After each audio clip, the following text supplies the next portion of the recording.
Welcome to Aishwarya recipes Kannada. ಇವತ್ತು ಒಂದು ಆರೋಗ್ಯಕರವಾದಂತಹ ಹುರುಳಿಕಾಳು ಬಸಾರ್ ಮನೇಲಿ ಹೇಗೆ ಸುಲಭವಾಗಿ ಮಾಡ್ಕೋಬೋದು ಅಂತ ನೋಡೋಣ ಬನ್ನಿ. ಫಸ್ಟು ನಾನಿಲ್ಲಿ ಒಂದು ಪ್ಯಾನ್ಗೆ 250 ಗ್ರಾಮ್ಸ್ ಆಗೋಷ್ಟು ಹುರುಳಿಕಾಳು ನೆನೆಸಿಕ್ಕಿರೋಂಥ ಹುರುಳಿಕಾಳಿಗೆ 1 ಲೋಟಕ್ಕೆ 5 ಲೋಟ ನೀರು ಆಗೋಷ್ಟು ನಾನಿಲ್ಲಿ ನೀರು ಹಾಕ್ಕೊಂಡಿದ್ದೀನಿ. ಆಮೇಲೆ 1.5 ಟೊಮೊಟೊ ಹಾಕಿ ಕುಕ್ಕರಲ್ಲಿ ನಾನಿಲ್ಲಿ ಕೂಗಿಸ್ಕೊತಾ ಇದ್ದೀನಿ. ನೆನೆಸಿರೋದ್ರಿಂದ ನಾನಿಲ್ಲಿ 5 ಅವರ್ ನೆನೆಸಿರೋದ್ರಿಂದ ನಾನು 2 ವಿಷಲ್ ಕೂಗಿಸ್ಕೊತಾ ಇದ್ದೀನಿ. ಅದಾದಮೇಲೆ ನಾನಿಲ್ಲಿ ಸಾರು ಒಗ್ಗರಣೆಗೆ ಒಂದು ಬಾಣಲಿ ಎಣ್ಣೆ ಮತ್ತು 5 ಗುಂಟೂರು ಮೆಣಸಿನ್ಕಾಯಿ ಹಾಕಿ 1 ಟೇಬಲ್ ಸ್ಪೂನ್ ಜೀರಿಗೆ, 1 ಟೇಬಲ್ ಸ್ಪೂನ್ ನಾನಿಲ್ಲಿ ಮೆಣಸನ್ನು ಹಾಕ್ಕೊಂಡು ಫ್ರೈಯಿಂಗ್ ಪ್ಯಾನ್ಗೆ ಹಾಕೋತಾ ಇದ್ದೀನಿ. ಅದಾದಮೇಲೆ ಇಲ್ಲಿ 1 ಗೆಡ್ಡೆ ಆಗೋಷ್ಟು ನಾನಿಲ್ಲಿ ಬೆಳ್ಳುಳ್ಳಿನ ಹಾಕೋತಾ ಇದ್ದೀನಿ. ಅರ್ಧ ನಾನಿಲ್ಲಿ ಈರುಳ್ಳಿನ ಹಾಕೋತಾ ಇದ್ದೀನಿ. ಈ ಥರ ಚಿಕ್ಕದಾಗಿ ಹೆಚ್ಚಿರೋ ಅಂತಹ ಈರುಳ್ಳಿ ಹಾಕೋತಾ ಇದ್ದೀನಿ. ಈ ಥರ ಚಿಕ್ಕದಾಗಿ ಅರ್ಧ ಹೆಚ್ಚಿರೋ ಈರುಳ್ಳಿಯನ್ನು ಹಾಕೋತಾ ಇದ್ದೀನಿ. ಇದನ್ನೆಲ್ಲ ಹಾಕ್ಕೊಂಡು ನಾನಿಲ್ಲಿ ಚೆನ್ನಾಗಿ ಫ್ರೈ ಮಾಡ್ಕೊಂಡಿದ್ದೀನಿ. ಫ್ರೈ ಮಾಡ್ಕೊಂಡಾದ್ಮೇಲೆ ನಾನಿಲ್ಲಿ ಅರ್ಧ ಉಪ್ಪು ತೆಂಗಿನಕಾಯಿ ತುರಿನ ಹಾಕೋತಾ ಇದ್ದೀನಿ. ತೆಂಗಿನಕಾಯಿ ತುರಿ ಹಾಕ್ಕೊಂಡು ನಾನಿಲ್ಲಿ ಇನ್ನೊಂದು ಸಲ ಚೆನ್ನಾಗಿ ಫ್ರೈ ಮಾಡ್ಕೋತಾ ಇದ್ದೀನಿ. ತೆಂಗಿನಕಾಯಿ ಜಾಸ್ತಿ ಹಾಕೋದ್ರಿಂದ ಟೇಸ್ಟು ತುಂಬ ಚೆನ್ನಾಗಿ ಬರುತ್ತೆ. ಸೊ ನಾನಿಲ್ಲಿ ಕಾಲು ಕೆ ಜಿ ಹುರುಳಿಕಾಳಿಗೆ ನಾನಿಲ್ಲಿ ಅರ್ಧ ಉಪ್ಪು ತೆಂಗಿನ ತುರಿ ಹಾಕೋತಾ ಇದ್ದೀನಿ. ತೆಂಗಿನ ತುರಿ ಹಾಕ್ಕೊಂಡು ಒಂದು ಸ್ವಲ್ಪ ಮೀಡಿಯಮ್ ಫ್ಲೇಮಲ್ಲಿ ಇಕ್ಕಿ ನಾನು ಫ್ರೈ ಮಾಡ್ಕೊಂಡಾದ್ಮೇಲೆ ನಾನಿಲ್ಲಿ ಸಾಂಬಾರು ಪೌಡ್ರ್ ಹಾಕೋತಾ ಇದ್ದೀನಿ. ನಾವು ಮನೆಯಲ್ಲಿ ಯಾವಾಗಲೂ ಸಾಂಬಾರಿಗೆ ಯೂಸ್ ಮಾಡುವಂತಹ ಸಾಂಬಾರು ಪೌಡ್ರನ್ನೇ ಯೂಸ್ ಮಾಡ್ತಾಯಿದ್ದೀನಿ. 1 ಟೇಬಲ್ ಸ್ಪೂನ್ ಆಗೋಷ್ಟು ನಾನಿಲ್ಲಿ ಸಾಂಬಾರು ಪೌಡ್ರನ್ನ ಹಾಕೋತಾ ಇದ್ದೀನಿ. ಸಾಂಬಾರು ಪೌಡ್ರ್ ಹಾಕೊಂಡಾದ್ಮೇಲೆ ನಾನಿಲ್ಲಿ ಹಸಿ ಈರುಳ್ಳಿ ಮತ್ತು ಹಸಿ ಬೆಳ್ಳುಳ್ಳಿ ಹಾಗೆ ಹಾಕೋತಾ ಇದ್ದೀನಿ. ಇದನ್ನು ಫ್ರೈ ಮಾಡ್ತಿಲ್ಲ. ಸೊ ಟೇಸ್ಟ್ ಚೆನ್ನಾಗಿ ಬರುತ್ತೆ ಅಂತ ನಾನಿಲ್ಲಿ ಹಸಿ ಈರುಳ್ಳಿ ಹಸಿ ಬೆಳ್ಳುಳ್ಳಿ ಹಾಗೆ ಹಾಕೋತಾ ಇದ್ದೀನಿ. ಇದು ಟೋಟಲಿ ಆಪ್ಷನಲ್. ನಿಮ್ಗೆ ಇಷ್ಟ ಇಲ್ಲ ಅಂದರೆ ಇದನ್ನು ನೀವು ಸ್ಕಿಪ್ ಮಾಡ್ಬೋದು. ಅದಾದಮೇಲೆ ನಾನಿಲ್ಲಿ ಕೊತ್ತಂಬರಿ ಸೊಪ್ಪು ಹಾಕೋತಾ ಇದ್ದೀನಿ. ಕೊತ್ತಂಬರಿ ಸೊಪ್ಪು ಹಾಕೊಂಡಾದ್ಮೇಲೆ ನಾನಿಲ್ಲಿ ಒಂದು ಇಂಚಷ್ಟು ನಾನಿಲ್ಲಿ ಹುಣಸೆಹಣ್ಣು ಹಾಕೋತಾ ಇದ್ದೀನಿ. ಹುಣಸೆಹಣ್ಣು ಹಾಕ್ಕೊಂಡು ಇದು ಮಾಡ್ತಾ ಇದ್ದೀನಿ. ಅದಾದಮೇಲೆ ನಾನಿಲ್ಲಿ ಹುರುಳಿಕಾಳು ಬೇಯಿಸೋಕ್ಕೆ ನಾನು ಹುರುಳಿಕಾಳು ಜೊತೆಗೆ ಟೊಮೊಟೊ ಹಾಕಿದ್ನಲ್ಲ, ಆ ಟೊಮೊಟೊನೂ ನಾನು ಇದಕ್ಕೆ ಹಾಕೋತಾ ಇದ್ದೀನಿ. ಸೊ ಈ 1.5 ಹಾಕಿದ್ವಲ್ಲ ಟೊಮೊಟೊನೂ ಅದನ್ನು ತೆಕ್ಕೊಂಡು ಇಲ್ಲಿ ಏನು ರಸ ಇರುತ್ತೆ ಆ ರಸ ಹುರುಳಿಕಾಳು ಕಟ್ಟನ್ನ ನಾನಿಲ್ಲಿ ಬಸ್ಕೋತಾ ಇದ್ದೀನಿ. ಸೊ ಕಾಳು ಬೇರೆ ಮತ್ತು ರಸ ಬೇರೆ ನಾನಿಲ್ಲಿ ಮಾಡ್ಕೋತಾ ಇದ್ದೀನಿ. ಸೊ ಇದನ್ನ ಮಾಡ್ಕೊಂಡಾದ್ಮೇಲೆ ಇದರಲ್ಲಿ ನಾನು ಪಲ್ಯ ಮಾಡ್ತೀನಿ ಕಾಳು ಬಸ್ಕೊಂಡದ್ದು. ಸೊ ಟೊಮೊಟೊ ಮತ್ತು ಏನೆಲ್ಲ ಫ್ರೈ ಮಾಡಿದ್ವಿ ಇದನ್ನೆಲ್ಲ ನಾನಿಲ್ಲಿ ರುಬ್ಕೋತಾ ಇದ್ದೀನಿ. ಈ ರುಬ್ಬಿರೋದು ನಾನಿಲ್ಲಿ ಸಾಂಬಾರ್ಗೆ ಹಾಕೋಕ್ಕೆ. ಸೊ ಇಷ್ಟು ಐಟಮ್ ಹಾಕಿ ಸ್ವಲ್ಪ ಚುಟುಕಿ ಉಪ್ಪು ಹಾಕಿ ನಾನಿಲ್ಲಿ ರುಬ್ಬಕ್ಕೆ ಹೋಗ್ತಾ ಇದ್ದೀನಿ.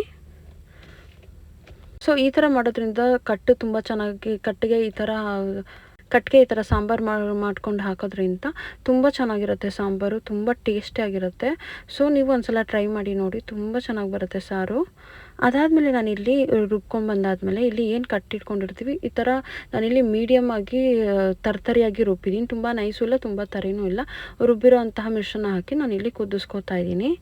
ನಾವು ಹುರುಳಿಕಾಳು ಬೇಯಿಸೋಕ್ಕೆ ನೀರು ಹಾಕಿದ್ವಲ್ಲ ಆ ನೀರಿಗೆ ನಾನಿಲ್ಲಿ ನಾವು ರುಬ್ಬಿರೋ ಅಂಥ ಮಸಾಲ ಹಾಕಿ ಕುದಿಸ್ಕೋತಾ ಇದ್ದೀನಿ. ಹುರುಳಿಕಾಳು ತುಂಬ ಆರೋಗ್ಯಕರವಾದಂತಹ ಇದು ತುಂಬ ಚೆನ್ನಾಗಿರುತ್ತೆ. ನಾನಿಲ್ಲಿ ನೀವು ಓವರ್ನೈಟ್ ಕಾಳನ್ನು ನೆನೆಸ್ಬೋದು, ಇಲ್ಲಾಂದರೆ ನೀವು 5 ಅವರ್ಸು ನೆನೆಸ್ಬೋದು. ಬಟ್ ನೆನೆಸಿ ಮಾಡಿದ್ರೆ ತುಂಬ ಚೆನ್ನಾಗಿರುತ್ತೆ ಹುರುಳಿಕಾಳು ಸಾರು. ನಾನಿಲ್ಲಿ ಬರೋದಕ್ಕೋಸ್ಕರನೇ 1/4 kg ಹಾಕ್ಕೊಂಡಿದ್ದೀನಿ. ಸೊ ಸ್ವಲ್ಪ ಜಾಸ್ತಿ ಪ್ರಮಾಣದಲ್ಲಿ ಹಾಕ್ಕೊಂಡ್ರೆ ಚೆನ್ನಾಗಿ ಬರುತ್ತೆ ಅಂತ. ಅದನ್ನು ನಾನಿಲ್ಲಿ ಚಿಕ್ಕದಾಗಿ ಒಗ್ಗರಣೆ ಹಾಕ್ಕೊಂಡಿದ್ದೀನಿ. ಒಂದು ಚಿಕ್ಕ ಬಾಣಲಿ ತೊಗೊಂಡು ನಾನಿಲ್ಲಿ ಈರುಳ್ಳಿ ಮತ್ತು ಜಜ್ಜಿರೋ ಅಂತಹ ಬೆಳ್ಳುಳ್ಳಿ ಮತ್ತು ಬ್ಯಾಡಗೆ ಮೆಣಸಿನ್ಕಾಯಿ, ಸಾಸಿವೆ ಮತ್ತು ನಾನಿಲ್ಲಿ ಕರ್ಬೇವಿನ ಸೊಪ್ಪು ಇದ್ದರೆ ನೀವು ಕರ್ಬೇವಿನ ಸೊಪ್ಪು ಹಾಕ್ಕೋಬೋದು. ನಾನು ಕರ್ಬೇವಿನ ಸೊಪ್ಪು ನಮ್ಮಲ್ಲಿ ಇರಲಿಲ್ಲ. ಸೊ ಇದನ್ನೆಲ್ಲ ಒಗ್ಗರಣೆ ಮಾಡಿ ಇದನ್ನು ಐರನ್ ಬಾಣಲಿಲಿ ಹಾಕಿ ನಾನು ಹಾಗೆ ಸಾಂಬಾರ್ಗೆ ಹಾಕಿರ್ತೀನಿ. ಸೊ ಈ ಐರನ್ ಫ್ಲೇವರು ಬಿಟ್ಕೊಂಡು ಸಾಂಬಾರಿಗೆ ತುಂಬ ಚೆನ್ನಾಗಿ ರುಚಿ ಕೊಡುತ್ತೆ. ಸೊ ನಾನು ಈ ಥರ ಒಂದು ಕುದಿಸ್ಕೋತೀನಿ. ಸೊ ಅಲ್ಲಿಗೆ ಸಾಂಬಾರು ರೆಡಿ. ಅದಾದಮೇಲೆ ನಾನು ಇನ್ನೊಂದು ಪ್ಯಾನ್ ತೊಗೊಂಡು ಸ್ವಲ್ಪ ಎಣ್ಣೆ ಹಾಕಿ ಸಾಸಿವೆನ ಒಗ್ಗರಣೆ ಕೊಟ್ಟು ಇಲ್ಲಿ ನಾನು ನೀವು ಬೇಕಂದರೆ ಇದನ್ನ ಹಾಕೋಬೋದು.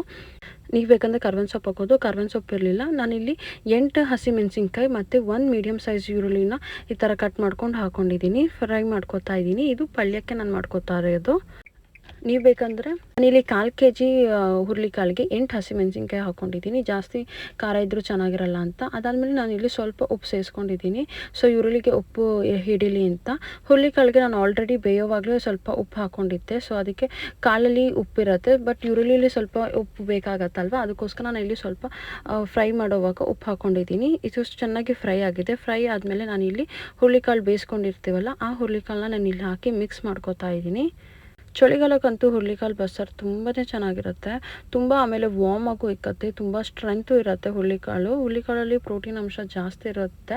ಸೊ ಒಂದ್ಸಲ ನೀವು ಈ ಥರ ನಾನು ಮಾಡಿರುವಂಥ ಹುರುಳಿಕಾಳು ಬಸ್ಸಾರನ್ನ ನೀವು ಮನೇಲಿ ಟ್ರೈ ಮಾಡಿ, ತುಂಬಾ ಚೆನ್ನಾಗಿ ಬರುತ್ತೆ. ಅನ್ನ ಸಾರು ತಿಂದಿದವರು ಸಹಿತ ತಿಂತಾರೆ, ಅಷ್ಟು ಚೆನ್ನಾಗಿರುತ್ತೆ ಹುರುಳಿಕಾಳು ಬಸ್ಸಾರು. ಸೊ ಇಲ್ಲಿ ನಾನು ಬೇಯಿಸಿರೋ ಅಂತಹ ಕಾಳು ಹಾಕ್ಕೊಂಡು ಈ ಥರ ಮಿಕ್ಸ್ ಮಾಡ್ಕೋತಾ ಇದ್ದೀನಿ. ಸೊ ಹುರುಳಿಕಾಳು ಹುಸ್ಲಿ ಅಂತಾರೆ, ಈ ಥರ ನಾನು ಹುರುಳಿಕಾಳು ಹುಸ್ಲಿ ಮಾಡ್ಕೊತಾ ಇದ್ದೀನಿ. ಬೇಯಿಸಿರೋಂಥ ಹುರುಳಿಕಾಳಲ್ಲಿ ಇದು ನೀವು ಮಕ್ಕಳು ಈವ್ನಿಂಗ್ಸಾಗ ಸ್ಕೂಲಿಂದ ಬಂದಾಗ ಸ್ನ್ಯಾಕ್ಸ್ ಥರನೂ ಕೊಡ್ಬೋದು. ಅಷ್ಟು ಚೆನ್ನಾಗಿರುತ್ತೆ. ತುಂಬ ಪ್ರೋಟೀನ್ ರಿಚ್ ಆದಂತಹ ಸ್ನ್ಯಾಕ್ಸು ಆಗುತ್ತೆ ಮಕ್ಕಳಿಗೆ. ಸೊ ಇದು ನಾನಿಲ್ಲಿ ಒಂದ್ಸಲ ಕಾಳನ್ನ ಹಾಕ್ಕೊಂಡು ಚೆನ್ನಾಗಿ ಮಿಕ್ಸ್ ಮಾಡ್ಕೊತಾ ಇದ್ದೀನಿ ನಾನು ಹಾಕಿರೋಂಥ ಒಗ್ಗರಣೆಗೆ. ಅದಾದಮೇಲೆ ನಾನಿಲ್ಲಿ ಚಿಕ್ಕದಾಗಿ ಹೆಚ್ಚಿರೋಂಥ ಕೊತ್ತಂಬರಿ ಸೊಪ್ಪನ್ನ ಹಾಕ್ಕೊಂಡು ಬಾಡಿಸ್ಕೊತಾ ಇದ್ದೀನಿ. ಕೊತ್ತಂಬರಿ ಸೊಪ್ಪು ಹಾಕೊಳ್ಳೋದ್ರಿಂದ ರುಚಿ ಚೆನ್ನಾಗಿ ಬರುತ್ತೆ ಮತ್ತು ಪಲ್ಯಕ್ಕೂ ಟೇಸ್ಟ್ ಚೆನ್ನಾಗಿರುತ್ತೆ. ಸೊ ಇಲ್ಲಿ ಕೊತ್ತಂಬರಿ ಸೊಪ್ಪು ಹಾಕ್ಕೊಂಡು ನಾನಿಲ್ಲಿ ಮಿಕ್ಸ್ ಮಾಡ್ಕೊಂಡಾದ್ಮೇಲೆ ಇದಕ್ಕೂ ನಾನು ಸೇಮ್ ಅರ್ಧ ಉಪ್ಪು ಆಗೋ ಅಷ್ಟು ಕಾಯಿ ತುರಿ ಹಾಕೋತಾ ಇದ್ದೀನಿ. ಕಾಯಿ ತುರಿ ಚೆನ್ನಾಗಿ ಹಾಕೋದ್ರಿಂದ ಹುಸ್ಲಿಗೆ ತುಂಬಾ ಟೇಸ್ಟ್ ಚೆನ್ನಾಗಿರುತ್ತೆ. ಸೊ ನಾನಿಲ್ಲಿ ಅರ್ಧ ಉಪ್ಪು ಆಗೋ ಅಷ್ಟು ನಾನಿಲ್ಲಿ ಕಾಯಿ ತುರಿ ಹಾಕ್ಕೊಂಡು ಮಿಕ್ಸ್ ಮಾಡ್ಕೊತಾ ಇದ್ದೀನಿ. ಇದೊಂಥರ ಹುಸ್ಲಿಗೆ ತುಂಬಾ ಚೆನ್ನಾಗಿರುತ್ತೆ ರುಚಿ. ಸೊ ಇಲ್ಲಿ ಹುರುಳಿಕಾಳು ಹುಸ್ಲಿ ರೆಡಿ ಆಗ್ತಿದೆ ನೋಡಿ, ಆಲ್ಮೋಸ್ಟ್ ಇಲ್ಲೆಲ್ಲ ಡನ್. ಸೊ ಈ ಥರ ಹುರುಳಿಕಾಳು ಹುಸ್ಲಿನೇ ನಾನಿಲ್ಲಿ ಮಾಡ್ಕೊಂಡಿದ್ದೀನಿ. ಸೊ ಇದು ಒಳ್ಳೆ ಕಾಂಬಿನೇಷನ್ ಅಂದರೆ ಮುದ್ದೆ ಬಸ್ಸಾರು ಮತ್ತು ಪಲ್ಯ ಅಂದರೆ ತುಂಬ ಚೆನ್ನಾಗಿರುತ್ತೆ. ಸೊ ಈ ರೆಸಿಪಿ ನಿಮ್ಗೆ ಇಷ್ಟ ಆಗಿದ್ರೆ ಪ್ಲೀಸ್ ಲೈಕ್ ಶೇರ್ ಸಬ್ಸ್ಕ್ರೈಬ್ ಮಾಡಿ. Thank you for watching.